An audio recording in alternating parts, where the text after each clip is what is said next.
রাসূলুল্লাহ সাল্লাল্লাহু আলাইহি সাল্লাম এর অদৃশ্যের জ্ঞান এবং বাসর রাতের একটি ঘটনা।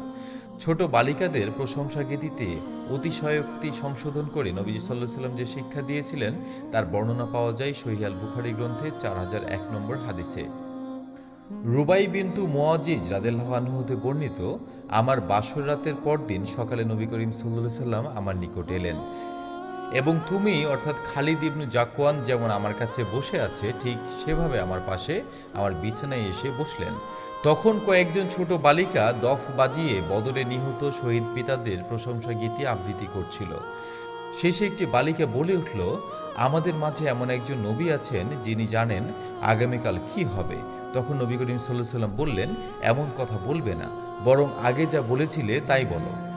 আল্লাহ আমাদের সঠিক আকীদা লালন করার এবং রাসূল করিম সাল্লাল্লাহু আলাইহি সাল্লামের সুন্নাহ ও তার দেওয়া সীমারেখা মেনে চলা তৌফিক দান করুন। আমিন। জাযাকাল্লাহু খাইরান।